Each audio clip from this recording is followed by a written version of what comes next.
Hi guys, I'm making this video for all the A2 students who have their paper 4 exam tomorrow, that is on the 23rd of May in the morning, and I want you all to watch this video till the end, and this video will have some important advice as well as some hot topics that you must make sure that you revise before going on for your exam tomorrow. Now guys, firstly, the hot topics that are most likely to be tested in tomorrow's paper as far as microeconomics are concerned are your efficiency and market structures and market failure and government intervention.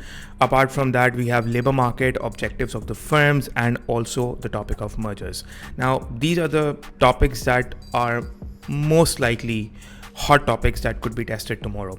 And as far as macroeconomics is concerned, policy aims, that is macroeconomic policies, all three policies, and the conflicts of those policies, that is macroeconomic policy conflicts, and then policies to reduce a balance of payment disequilibrium, where you have your expenditure switching and dampening policies, and the J curve as well. The topic of exchange rate, globalization, unemployment, and developing and developed economies. Now, these topics are, the hot topics that could most likely be tested tomorrow. So I want you guys to revise them thoroughly before going. Coming to point number 2 now. See guys, I know that it's an essay paper and you guys, a lot of you have planned that you will be up all night, you will do the entire revision again, and I completely understand that because in A-levels you have back-to-back papers, so there's this urgent need to sort of revise everything again a night before. Now while that's okay, but I don't want you guys to be awake the whole night. I don't want you guys to pull all-nighters and then go half sleepy, half dead in the exam, because you see, you need energy to write in the exam. If you are tired, you haven't had your sleep properly, you will not be able to finish the paper on time. And usually data suggests us that when students are up all night and they give the exam tomorrow, I mean, we know that there's an adrenaline rush and that forces you to finish the paper on time, but then it doesn't work for all students, right? And also you need to think a lot in the exam as well, especially when it comes to macro questions. There's a lot of connections over there, so you need to think a lot as well, and then you need to make a lot of diagrams as well. So all of that is it just adds up to the pressure. So you have to be fully functional. Your brain has to be fully functional when it comes to solving an exam. So pulling an all-nighter, don't overestimate the importance of pulling an all-nighter. Believe me, it's not going to help you a lot as much as you think it will. Because maybe you can pull an all-nighter and work hard and maybe just revise everything, but there's no point in revising everything and not being able to execute it in the answer if you are feeling sleepy the next morning. So no point. Got it? So at least 4 hours of minimum sleep. I understand revision, you would be requiring revision, so minimum 4 hours of sleep is a must. Now guys, coming to the introductions, make sure that your introductions are precise and they're to the point. Make sure that you're giving the correct definitions in your introductions, because it will set the precedence of your answer. Also make sure that your judgments, that is your conclusion paragraphs, are on point as well. When you're writing a conclusion, always follow the 3-point strategy, which is that whatever you have written in the analysis and evaluation, you sort of take, just like I mentioned in my live videos, that you sort of take bits and pieces from there, right? And you firstly go for the narrative and then say that, okay, fine, while monetary policy is helpful in maybe curing inflation, but it has its own limitations that could affect, that could challenge the effectiveness of that policy. Hence, policymakers must, have a balanced approach. So always when you're talking about policies, you must make sure that, policymakers must have a balanced approach, and they should, go for a combination of different policies to make sure that the macroeconomic conflicts or the trade-offs don't arise, right? Also, while mentioning supply side policies, make sure that you mention the type of supply side policy, and it's, instead of just saying supply side policy, what sort of supply side policy are you trying to target? Are you trying to target labor market flexibility, trying to reduce natural rate of unemployment, or policies that will fix the supply constraints or supply side of the macroeconomy, or the supply bottlenecks, or you want to just increase the productive capacity of the economy. So we have different policies for all different sort of problems. So don't just mention supply side policies, narrow it down, right? Also, make sure that because 6 marks are for evaluation, so give at least a minimum of 3 evaluations properly explained. 3 evaluations minimum properly explained If a diagram is required, you draw it. If you think that you can pull off without the diagram as well, that's okay. Also, don't over glamorize the diagrams. Don't think that diagrams are the only thing. No, they're not. It's not that you have to draw thousands and thousands I mean, you have to draw it's all about diagrams. The answer is not all about diagrams, right? So a minimum of 2 to 3 diagrams works fine, but the diagram should be targeted. It should be a targeted diagram. The diagram should have a purpose, not just, but just for the sake of drawing a diagram. For example, if a question is asking about contractionary monetary policy to reduce inflation, you define inflation and then you also draw a demand pull cost push inflation diagram. It's not required, right? So make sure. So I'll tell you something. I'll tell you a trick or a hack here. You see, make the diagrams where something is sort of happening, like the AE aggregate spending diagrams or the ADES model diagrams, where policies are actually shown to have an effect on the macroeconomy, like they reduce unemployment, or where you are increasing money supply and that's having an impact on subsequent investment, and you want to show it via the ADES model or the aggregate spending model. Make sure that you mention the multiplier if needed. You could talk about how the accelerator could accelerate the process, and the multiplier accelerator interaction could have much larger impact on national income. Talk about the need for automatic stabilizers. How could that reduce the need for discretionary fiscal stabilization? You could argue about the monetarist Keynesian debate as well, how classical economists, that is monetarists, believe on self-adjustment of the macroeconomy. So maybe discretionary policies aren't really required, especially if the output gaps are small or something like that. Talk about in our previous live sessions we talked about the macroeconomic conflicts that arise and how Phillips curve plays a role, and then we talked about adaptive expectations as a critique over there. But that's more relevant for expansionary demand side policy. But for contractionary demand side policies, we critique the short-term trade-off between inflation and employment using the rational expectations approach. And remember, we discussed all these in the live videos. Apart from that, guys, primarily the importance or the relevance of diagrams arises in analysis and evaluation. So probably 1 or 2 diagrams analysis, 1 or 2 diagrams and evaluation if required, but it's not just, you just need to throw the diagrams and fill your answer with diagrams. Also, remember that when you're talking about the a lot of times students start writing the limitations. But limitations, if you're mentioning the limitation of any policy, those limitations should be mentioned in a way that they reduce the effectiveness of the policy. It's not just about the limitations, it's about how that reduces the effectiveness. So for example, one of the limitations of monetary policy you're mentioning is a time lag. That's fine. Okay, we understand there's a time lag, but how would it help? How would it reduce the effectiveness? Obviously, it would reduce the effectiveness because it will take 18 months for the monetary policy to feed through the transmission mechanism and actually have an effect on the AD or the macroeconomy. So it takes time. So probably you combine it with fiscal policy or supply side policies. So limitation should be mentioned in a way that they reduce the effectiveness, and that is what evaluation is, right? Not just saying there's a limitation, but how could that limitation reduce the effectiveness of the policy? Also, guys, similarly, make sure that 3 points you have to explain thoroughly, properly, where you evaluate the narrative, whatever the narrative of the question is in evaluation. A minimum of 3. You can go for 4 as well, up to you, whatever you do in the exam.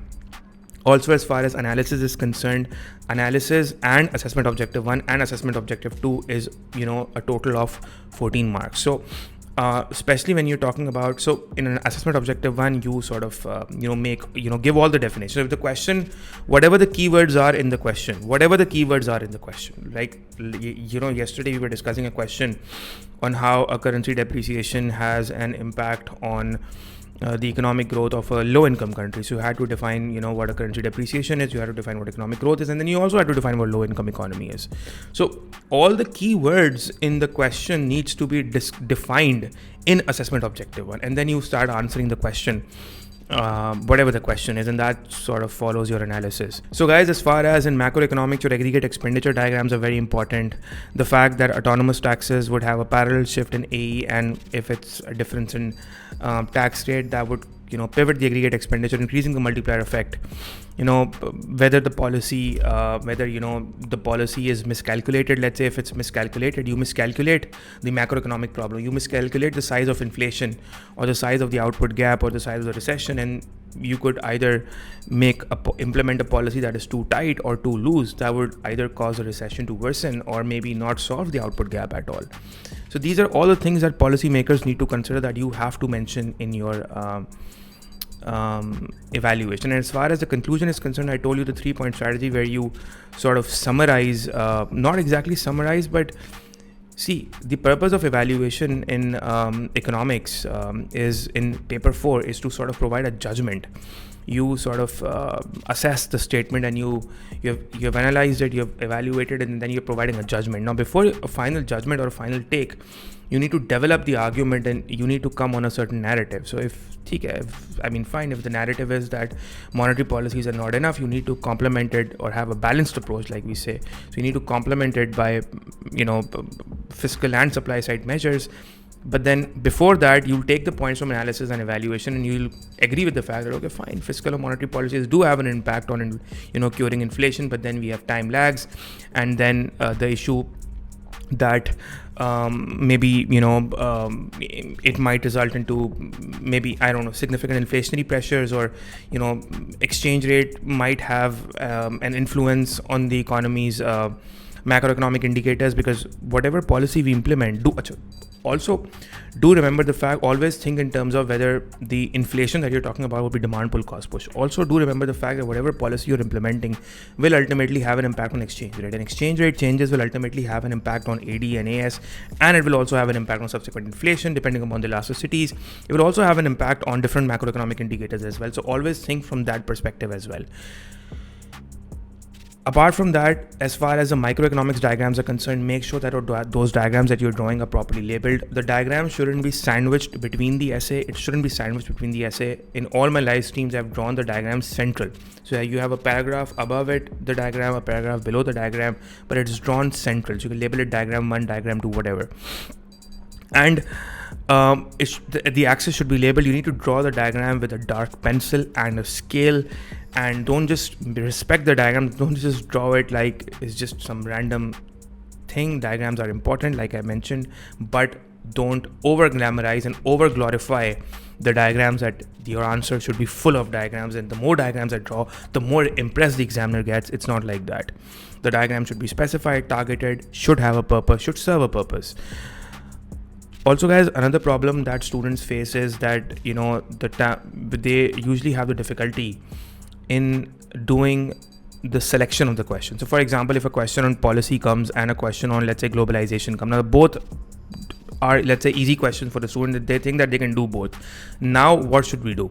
So see, in such a case, when you know both the question and you have attempted section B, you have attempted section A as well, and now you're on to section C, let's say, for instance.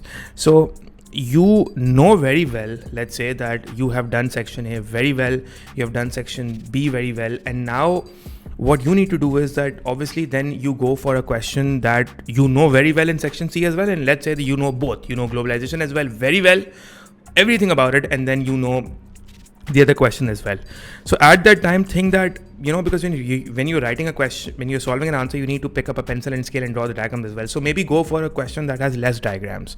So maybe just maybe a small essay or a medium-sized essay, a good medium-sized essay that fulfills all the assessment objectives properly could do the job.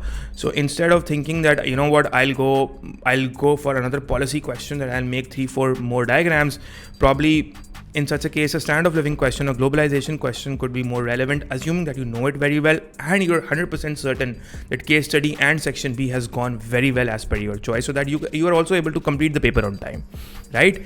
Because completing the paper on time is also very important, and I'll come to that in a minute. Also, when you are attempting, so again, as when we have to make a choice, we have to see that, because you see, you have to attempt 3 questions. The first question is your section A that you will attempt, then section B or section C, whatever you want to do, attempt first. So while attempting a question, you have to understand that if you've done the case study very well, and then you have one question from section B, one question from section C, so probably going for and if you're going for a question in microeconomics, and usually in microeconomics we will have a lot of diagrams. Even if you're attempting a question on market structures or market failure and government intervention, you will have at least three diagrams in a micro question, a minimum of 3 diagrams in a micro question as well. So then after doing that micro question, you have to see how much time you're left with, and then whether pulling up a policy question is the right thing to do or not, and probably going for an easier question, let's say on a standard of living, or for an FDI question or a developed economy question, could not only, because you have a lot of rote learning points over there, and you can pull off an essay without really doing a lot of diagrams over there. Usually those questions are easy questions. So this decision has to be made over there depending upon the previous essay question you have done, how well you have done that previous essay question, and how much remaining time you have. So whether you're doing a micro question or a macro question, and if you have, let's say you have limited time available, so probably go for a question that has less diagrams in it, and probably a simplified essay would still do the job. Also, as far as tomorrow's paper is concerned, I am repeating, and I've mentioned it several times previously as well. In tomorrow's exam, the main challenge that you will face is time management. Time is your biggest challenge. It is your enemy in tomorrow's exam. The enemy is making sure that you are not successful, right? So tomorrow's enemy is time management. It will make sure, the time management enemy will make sure that you are not able to complete the paper on time. It will move against you. It will make sure by all means that you do not finish the paper on time. I'm telling you, believe me, the biggest challenge is time management. So you have a 2-hour paper, and you have two different questions to attempt from section B, one question section B and section C. First, do the case study. Don't make the mistake of doing the case study in the end. And I'll tell you why. I'll prove it rationally why. See, case studies in economics are short. In section A, paper 4, the answers to the case study are also short.